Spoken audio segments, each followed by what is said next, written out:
Welcome to the deep dive, where we take these huge figures from history, myth, psychology, you name it, and really dig in, get past the usual stuff. Uh-huh. Today, we're tackling one of the big ones, maybe one of the most complicated, persistent figures out there, the witch. Oh, absolutely. It's Uh, such an incredibly layered idea.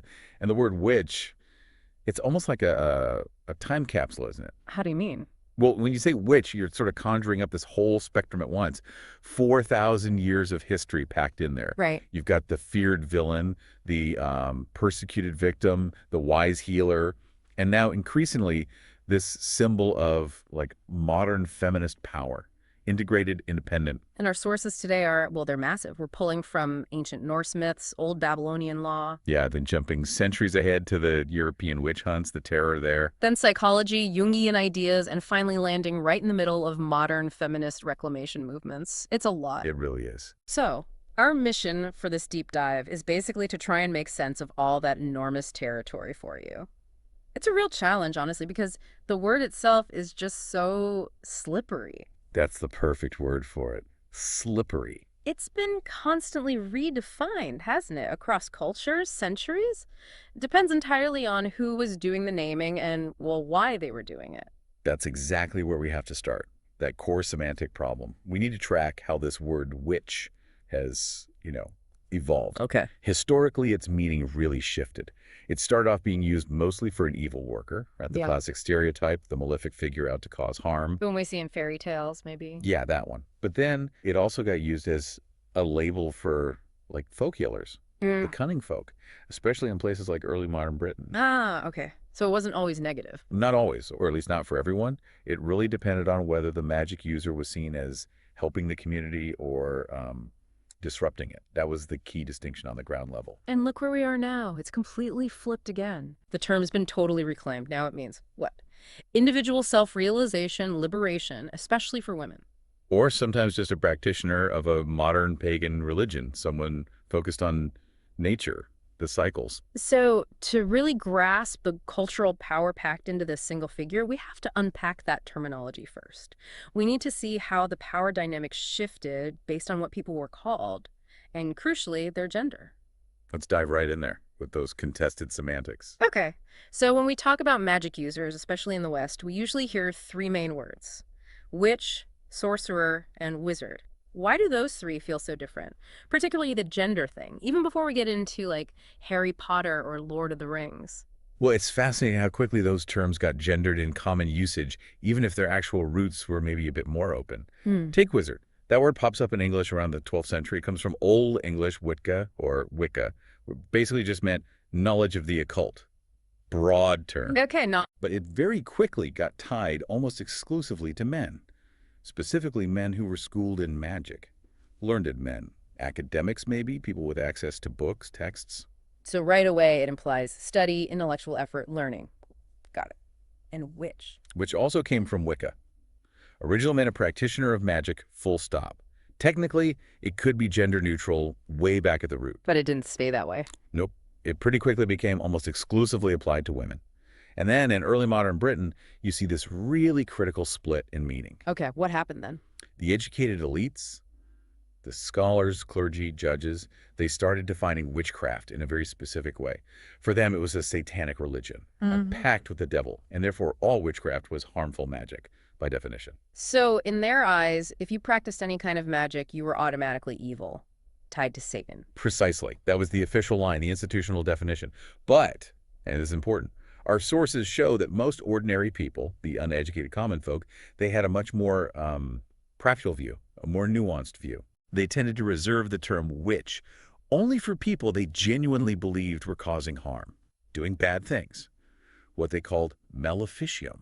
Ah, malicious intent. Exactly. If someone was using magic for good things, healing animals, finding lost stuff, maybe giving love charms, people often just called them cunning folk or wise women. So the community helper versus the neighborhood threat. Right. Now, the authorities, they wanted to stamp out both. They saw it all as superstition or heresy, but the local folks often respected the cunning folk.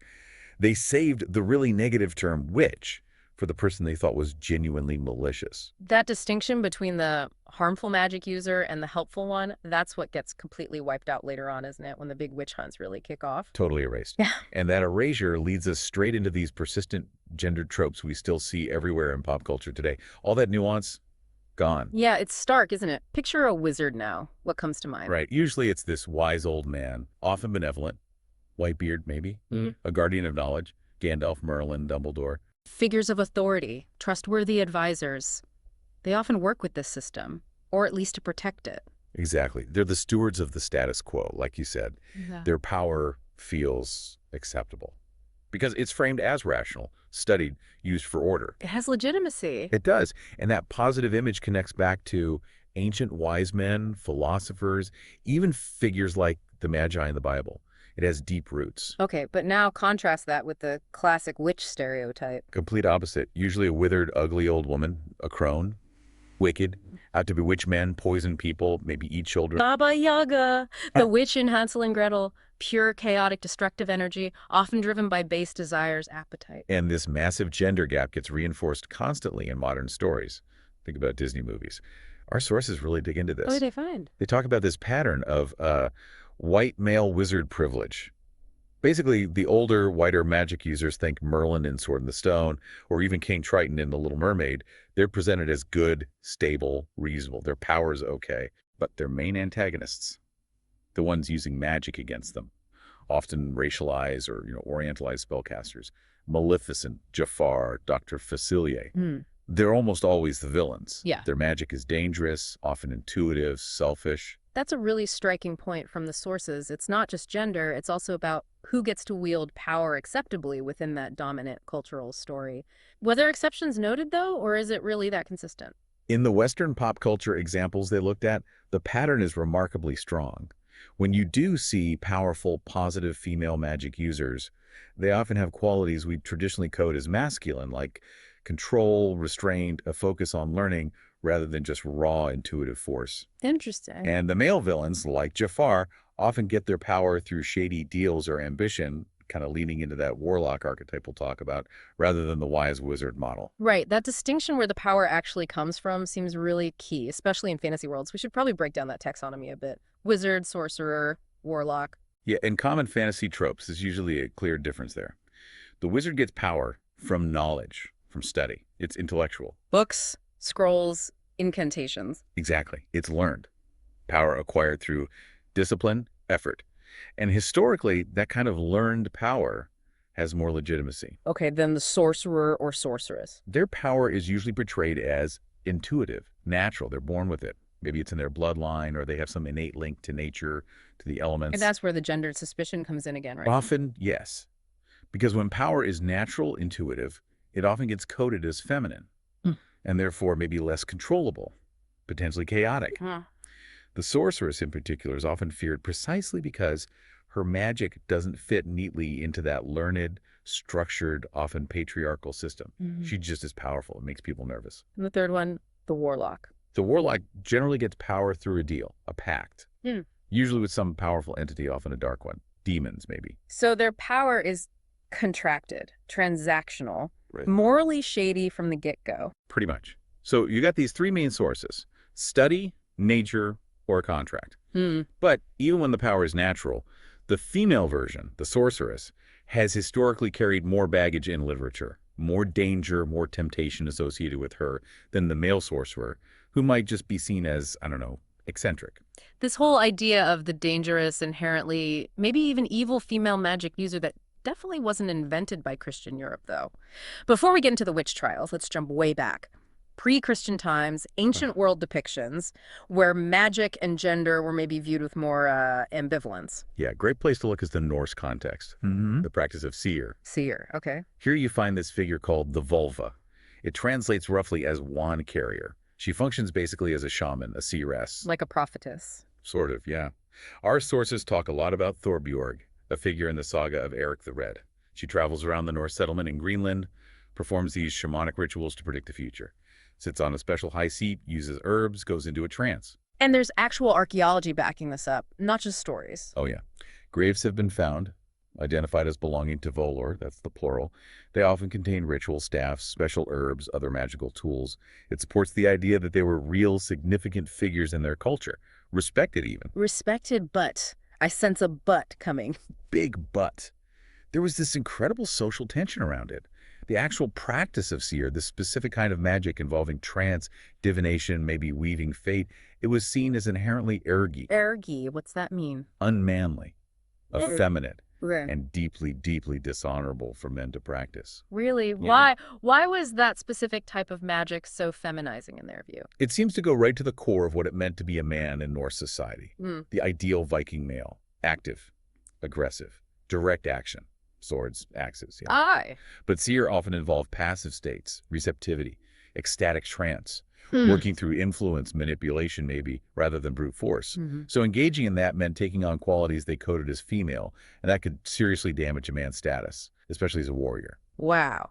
So even Odin himself, the head honcho god, the ultimate master of Scie, who famously sacrifices an eye and hangs himself on the world tree to gain this knowledge. Even he gets mocked for it. Loki throws it in his face, calls him out for practicing these womanly arts. So long before Christianity and its specific patriarchal structures, there was already this deep cultural anxiety about who could wield certain kinds of power without becoming socially suspect. Exactly. It shows that magic itself wasn't always the issue. It was the way it was used and the perceived gender of the person using it. Now, we go even further back, say, to Mesopotamia, Old Babylonian period. Okay. We see a different dynamic again. Magic there, at least initially, seems to have been viewed pretty pragmatically. How so? Well, in that period, a lot of magic was just normal, Right. integrated into society, part of established religion. Things like divination, purification rituals, protective spells, that was all considered legitimate. So what was considered illegitimate? The key distinction was the term witchcraft kishbu in Akkadian. That specifically referred to inimical behavior, harmful behavior, using magic for antisocial destructive purposes. That was the crime. So, like we saw with the common folk in Britain later, it was defined strictly by the intent to harm, not just by using magic. That's a huge legal difference. It is, but the question is, did they have that same gender split we see later? That's where it gets tricky for modern scholars. Why tricky? Well, Akkadian was a gendered language, so they had words for both a female sorceress, kashaptu, and a male sorcerer, kashaptu. Man. But the texts that survived, or maybe the ones scholars have focused on historically, they often seem to emphasize the female practitioner, the kashaptu. And just focusing on those texts, even if you don't mean to, can end up reinforcing those later gender stereotypes, right? Making it seem like it was always primarily about women. Yeah, exactly. We don't have slam dunk proof from the very earliest texts that male and female practitioners did totally different things. But the later cultural focus, the stories, the anxieties, they definitely lean heavily towards the dangerous woman. And they took these accusations seriously, like really seriously. Oh, absolutely. Being bewitched Kiripu was treated as a genuine mortal threat, a public health issue almost, a common cause for illness, infertility, bad luck, you name it. So how did they fight back against it? What do the sources say about their anti-witchcraft rituals? They were pretty elaborate. The Macluse series is a famous example. It means burning. These were complex rituals. A key part involved using little figures, simulacra, made of wax or clay. Like voodoo dolls. Sort of, yeah. They represented the person accused of casting the spell. And these figures would then be, physically abused, maybe dissolved in water or burned, all while chanting these specific incantations. The idea being what happens to the doll happens to the person. Turn the spell back on them. Yes, exactly. Transference. Force the evil magic back to its source. And the incantations often sounded very legalistic, like bringing a case against the witch in a divine court. It shows just how real and dangerous they believed this threat was. It needed powerful official countermeasures. Okay, let's swing back to mythology for a second. We absolutely have to talk about Greek mythology, especially the powerful women from the line of Helios, Circe, and Medea. These aren't your typical old hags. They're goddesses or demi-goddesses, princesses, wielding terrifying active power. Circe, yeah, famous from Homer's Odyssey for turning Odysseus's men into pigs. Right. And for centuries, she was just painted as the classic evil seductress, right? Luring men to their doom. That was her whole deal in the standard patriarchal reading. Totally. But modern retellings, Madeline Miller's novel Circe is a huge example here. They completely reevaluate her. They dig much deeper. How do they reframe her magic? Turning men into pigs seems pretty harsh. In Miller's version, it's not just random malice. It's framed as a coping mechanism, a direct response to trauma, to being raped, abused, dismissed, rejected by the male-dominated world of the gods. So her magic becomes self-defense. Exactly. It's revisionist myth-making, doing what it does best, giving her back the flesh and vitality, the complexity that the old stereotype just flattened out. Her power becomes this conscious reaction against the patriarchal world that hurt her. It's about creating her own space, ensuring her own survival. And Medea, maybe even scarier, because her motivations seem less about pure self-defense and more about this consuming passion and then brutal revenge. Medea is intense, daughter of King Aedes. Fiercely in love with Jason, she uses her incredible magic skills. She's highly knowledgeable to help him steal the golden fleece. But the cost, the ruthlessness, is extreme. Oh, extreme. To help them escape her father, Aedes, who's chasing them.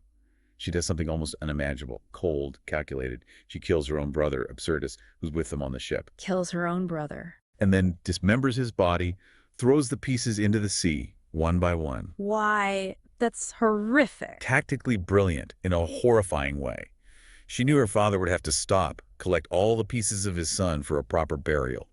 And that delay gave Medea and Jason the time they needed to get away. Wow. Okay, let's just pause on that. That's not just magic violence, that's ritualistic horror used for strategic gain. What does that tell us about how female power, especially magical power, was viewed in these myths? That it could be utterly unrestrained by normal rules, maybe even more ruthless than male violence. It suggests that this kind of power was understood as operating outside conventional morality.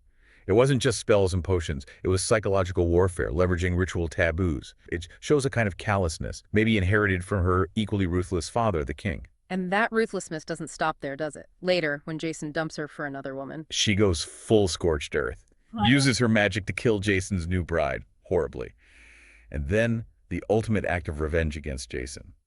She murders their own children. So whether it's the goddess Circe finding power in isolation after trauma, or the Princess Medea wielding destructive power fueled by love and then vengeance, the source of their power isn't inherently good or bad, it's just powerful, absolute, terrifyingly autonomous, even when that autonomy leads straight to destruction. And that capacity for absolute ruthless action is precisely what gets amplified, feared, institutionalized, and then violently stamped out in the next big chapter we need to cover, the European witch craze. Right.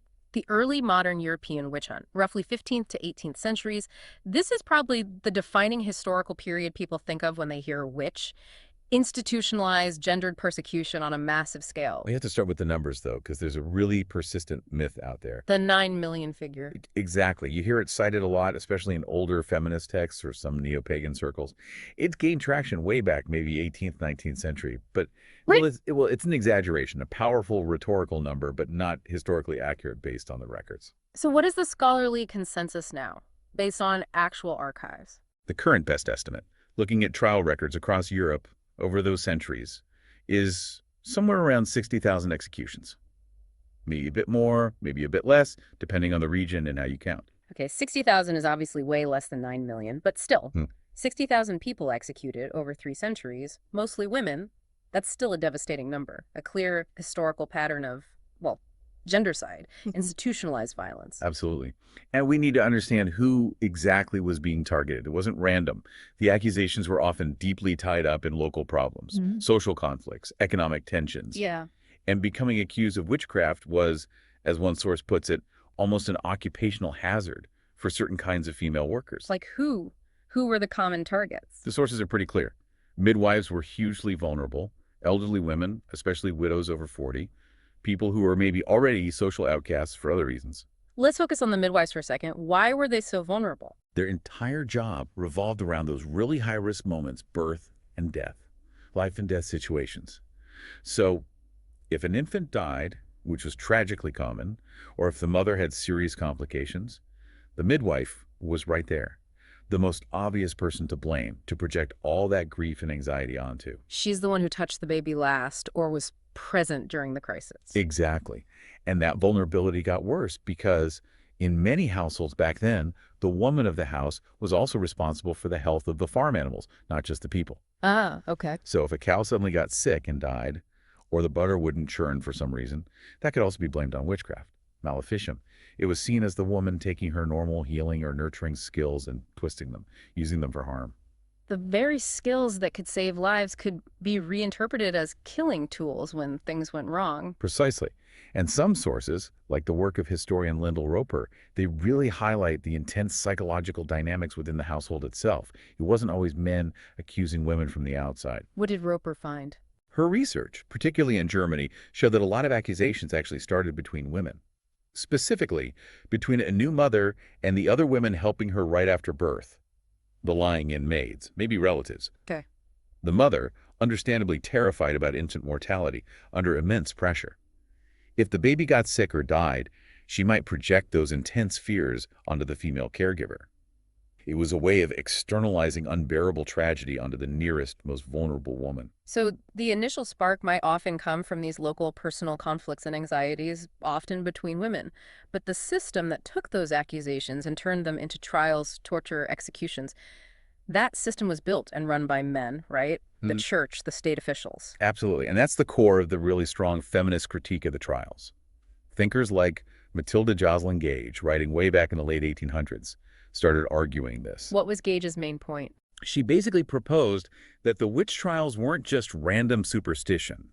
They were a systematic effort to undermine women's position in society, to limit their power, their work, their education, to keep patriarchal structures firmly in place.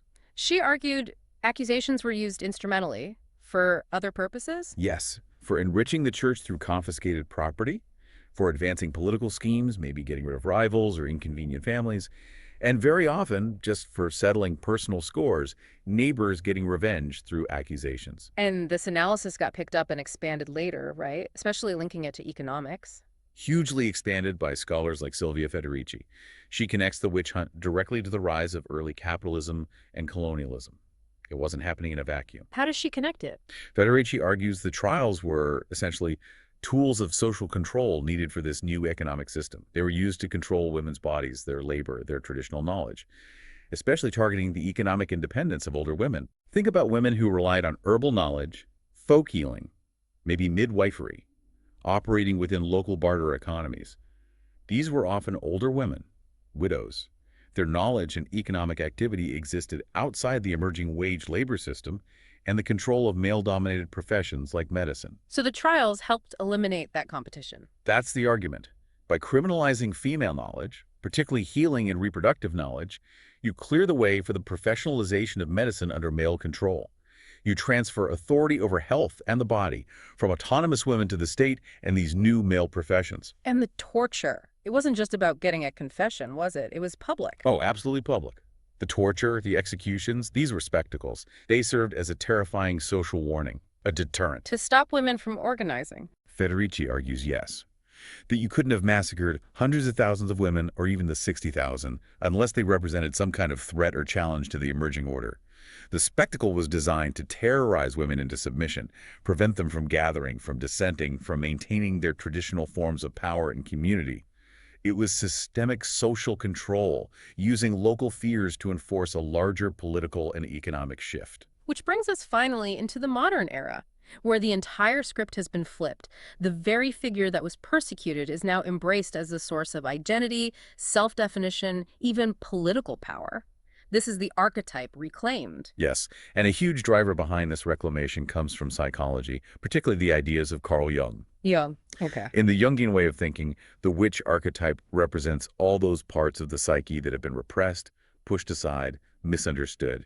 She embodies the classic shadow aspect, especially of femininity. We mentioned the shadow earlier, but let's really unpack that. It's so central to the modern idea of the witch. What is the shadow in Jungian terms? Okay, so think of your psyche, your personality, having, broadly speaking, two main parts relevant here. You've got the persona, that's the mask you wear. The acceptable version of yourself you show the world, the bit that fits in, follows the rules, tries to be good according to society's standards. The public face. Exactly. Yeah. But we all have parts of ourselves that don't fit that mask, the unacceptable bits. Anger, lust, maybe ambition that feels too aggressive, fear, shame, destructive impulses, all the stuff we push down, hide away, deny, because it doesn't fit the persona we want to project. It's that hidden stuff. That's the shadow. That's the shadow, all the repressed, banished material. So if the persona is the mask we wear to get by, especially maybe in a patriarchal society. The shadow hold all the stuff we've been told is bad or unacceptable in women. Independence, rage, noncompliance, raw power. The transformative energy that society fears? Precisely. And in Jungian terms, the witch's journey, or her initiation, is seen as this necessary descent, going down into the underworld of your own psyche to confront that shadow, to face the fear, the potential for destruction, the old wounds, and integrate them, bring them back into consciousness. Why integrate them? Why not just keep them locked away? Because Jung believed that true wholeness, what he called individuation, requires integrating all parts of the self, light and shadow. Only by acknowledging and integrating the shadow can you wield your full power wisely, consciously, rather than having it erupt unexpectedly or control you from the unconscious. And we see this playing out in modern literature, right? The sources point back to Miller's Circe again as a great example of this shadow integration process. Absolutely. In that novel, Circe starts out trying to be the good girl, trying to fit into the world of the gods, be the meek daughter her father Helios wants. That's her persona. Trying to comply. Right. But her magic especially, turning abusive men into pigs that's framed as her shadow erupting. It's born directly out of her trauma, her rejection, her rage. It's the unacceptable power surfacing. And she eventually embraces it, doesn't she? Stops trying to be good by their rules. Exactly. There's that line about her savoring the men's confusion, their dawning fear, calling it her favorite moment. That's the turning point. It's a conscious embrace of the feared part of herself, a rejection of the world that hurt her, and the full visceral claiming of her own power, her own autonomy. That integration is the path to her true self, her wholeness. This psychological way of looking at things, it can be applied to much older stories too, can it? Like fairy tales, seeing them not just as simple stories, but as maps for this individuation journey. Definitely. Take a classic like Cinderella. From a Jungian perspective, she's not just a passive victim waiting for a prince. Her story represents the process of finding one's true worth, integrating neglected parts of the self. How does that work? Well, the fairy godmother acts like the sorceress figure, doesn't she? Representing that transforming divine power, or maybe the integrated feminine wisdom that helps the ego Cinderella transform. And the helpful animal, often a bird in older versions, symbolizes the connection between the unconscious and consciousness, bringing her the resources she needs to claim her power. It's the wise maternal spirit, maybe. And that wise woman figure, the godmother type, it connects back even further into folklore, to old goddesses. It seems to. Think about Mother Goose. The name itself, in older French and Italian versions, was linked to figures like Queen Bertha or Goosefoot Bertha. Goosefoot. Yeah, which connects her directly to Germanic goddesses like Berchta or Frau Hall. These figures sometimes appeared with a goosefoot, which suggests a shamanic connection, maybe shapeshifting. It points to deep roots in pre-Christian, earth-based folklore. They represent this primal, ancient wisdom that exists outside the official structures, outside the church. And these kinds of figures, this ancient wisdom, the integrated shadow, this is all central to the modern feminist reclamation movement, isn't it? What's the core idea they're reclaiming when they embrace the witch? The absolute core principle is reclaiming the sacred feminine, honoring the body, emotions, intuition, all those aspects of experience that patriarchal culture tended to suppress, devalue, label as irrational or dangerous in women. Embodying the witch becomes a way to reclaim that wholeness. And this philosophy fuels a lot of modern paganism, right?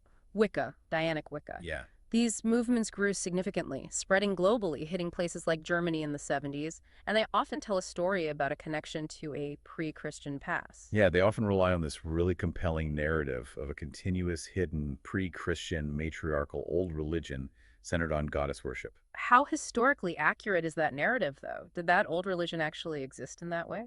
That's where we need to be careful. The idea was really popularized by an anthropologist named Margaret Murray back in the early 20th century. It was hugely influential. But modern academic experts, historians, archaeologists, they generally agree there's no solid historical evidence for a single, unified, underground goddess religion surviving from pre-Christian times right through to the modern era.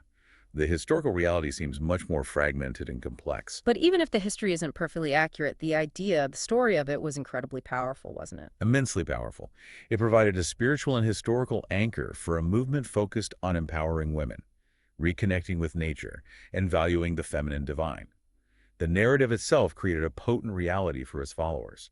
And figures like Starhawk were key in translating that spiritual belief into political action, too, right? Absolutely. Starhawk's work is crucial here. She really articulated this alternative way of thinking about power. What were her key concepts? She makes this vital distinction between different kinds of power. There's power over the familiar patriarchal model, hierarchical, coercive, based on dominance and control. Right. And she contrasts that with power from within, the inherent strength and potential within each person, and power with. Power with is generated collectively, like in a women's circle or a coven, based on collaboration, shared purpose, recognizing everyone's intrinsic worth. It's an ethical alternative. And she didn't just keep the spiritual right, she linked it directly to activism. Yes, very much so. She encourages using this ethical power, power from within and power with, to mobilize against, as she puts it, the political enemies of women and nature. Witchcraft, in her framing, becomes inherently ecological and feminist activism. But there's a potential tension there, isn't there? Starhawk encourages confronting the personal shadow, like Jung, but some interpretations within the movement seem to assume that power raised by women, especially in the name of the goddess, will automatically be used responsibly, because women are inherently nurturing, maybe. That's a point of discussion, certainly. Some critics point out that assuming women are inherently more connected to life or nature, and therefore less likely to abuse power, well, that could be its own form of essentialism. If the goal is true integration, like Jung suggested, you have to acknowledge the potential for shadow, for aggression, for self-interest exists in everyone, regardless of gender or spiritual path. Power is still power. Yeah, that makes sense. Power needs constant checking, even power from within. And these communities, Wiccan and pagan groups, they faced real external challenges too, didn't they? Especially in the late 20th century. Oh, definitely. Just as these movements were growing, they ran smack into the satanic panic. Right. That wave of moral panic, mostly in the US, but it spread, about supposed widespread satanic ritual abuse. Largely unfounded, but terrifying for many. Exactly.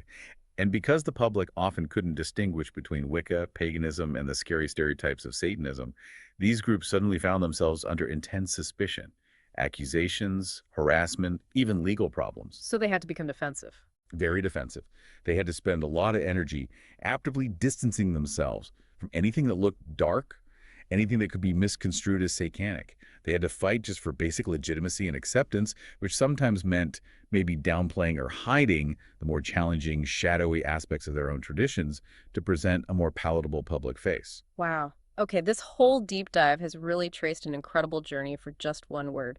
Witch, from a specific legal term for harm in ancient Mesopotamia. To this generalized label used for centuries of gendered persecution and social control in Europe. All the way to today, where it's this potent psychological symbol of the integrated, independent feminine self reclaimed. It really is the story of how power, especially female autonomy, female knowledge, gets perceived, feared, violently suppressed, and then eventually clawed back as a political and spiritual identity. And the core of that reclaimed identity seems to be independence, like that quote one source used. Witches always feel independent themselves. They can have covens and alliances, but witches don't do the bidding of others. Witches have no masters and no kings. No masters and no kings.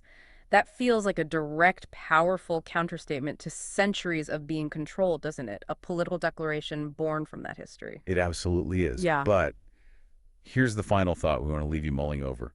It loops right back to that Jungian psychology we talked about. Okay.